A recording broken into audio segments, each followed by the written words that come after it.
of Nye Bevan, the founder of the NHS. So why are we here today? Well, since its inception in 1948, the NHS has been attacked and undermined by successive governments.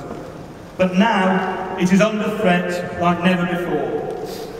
5 more years of Tory rule would see the total destruction of our NHS, with services dismantled, fragmented and privatised, with the closure of non-profitable services. Its very existence is under threat. And despite what they say, the NHS stands for everything that the Tories hate. It is a system based on solidarity and cooperation, which is absolute anathema to the Tories and their pals in big business. But the NHS didn't just drop from the sky. It was fought for and won through struggle.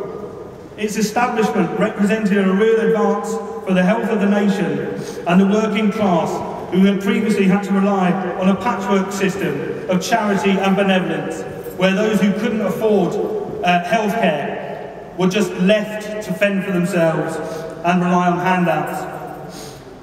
And the attacks on the NHS that we're seeing at the moment, and there are many, are an attack on the working class and are inherently linked with the government's austerity agenda.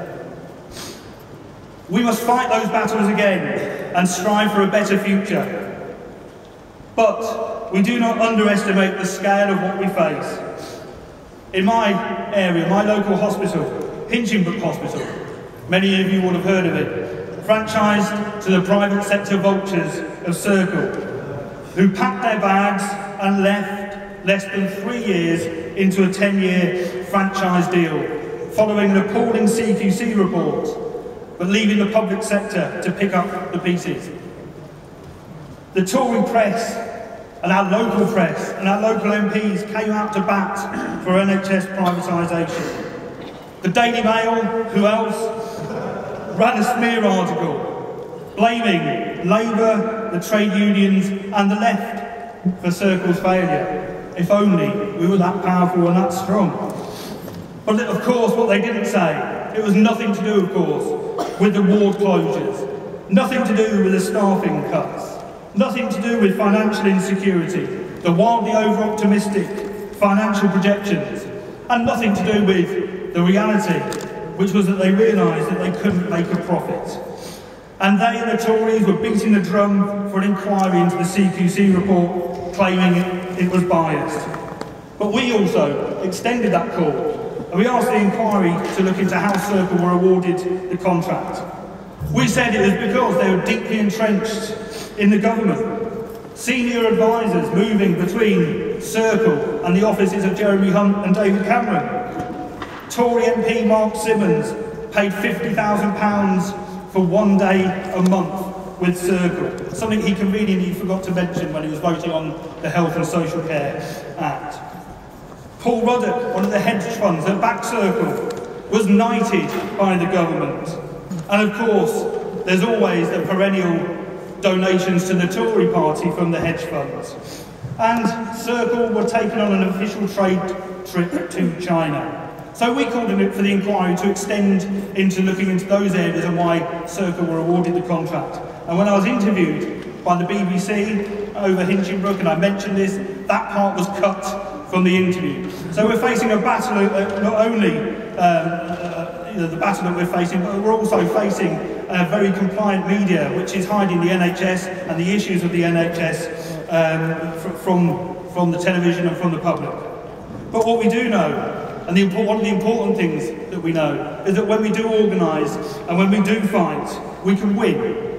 Cambridgeshire and Lewisham are two fantastic examples of where communities have come together to defend services or to defend them from privatisation, and they won victories. And there are many examples of local campaigns, local organisations formed to defend services that are under threat of closure, under threat of privatisation. But the attacks that we're seeing on the NHS are national, and so must the response be. That's why we're doing what we're doing today, the launch of the convention. And that's what we're trying to do, is to unite the various campaign groups, trade unions, NHS campaigners, health workers, into a broad and united campaign. That means not cutting across the fantastic work that others are doing, but offering solidarity and support.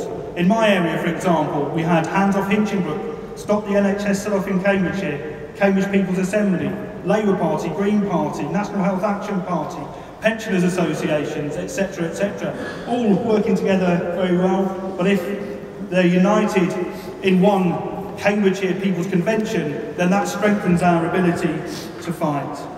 We're organising also around the 5 demands that have been adopted by People's Vote for the NHS, which I believe are on the lectern underneath me. Now, some people might say that these demands, they don't go far enough, but what they're intended to be is a minimum framework to unite around, so that we can unite the broadest group of people, not affiliated to any political party. Our support has been drawn from those with from a variety of different political backgrounds, some from political parties and some from none. And they have different traditions and different ideas, but we believe that those ideas and those differences can be contained within one national organisation and will contained within the People's Convention. So what we aim to achieve from today, well, today's only the launch. We have a number of speakers and sessions, but it's your voice really that it's important, and we've tried to get the balance right and allow time for contributions, questions, suggestions. So we've got a mixture of speaker slips, and if people want to fill out a speaker slip, and we'll take questions from there, and also questions from the floor by a raise of hands. But what we want to lead to lead into local NHS conventions and regional NHS conventions, drawing together all of those who are fighting for our NHS. On the way in, people signed in and they signed with their location. So what we're looking for is we're going to be sending stuff out to people based on their location and hope that they can establish local and regional meetings. It has been proposed that there's a recall convention in October in Manchester, reflecting the Devo Manx situation and allowing layers from that part of the country who might find it difficult to get to London to attend. But the regional meetings we hope will happen in between now and then. It's been suggested that we have an NHS block on the People's Assembly demo on June the 20th. We're supporting the TTIP Day of Action on the 18th and have campaign suggestions as well, which we'll be expanding on and discussing in the afternoon session and taking ideas of ways that we can take NHS campaigning forward.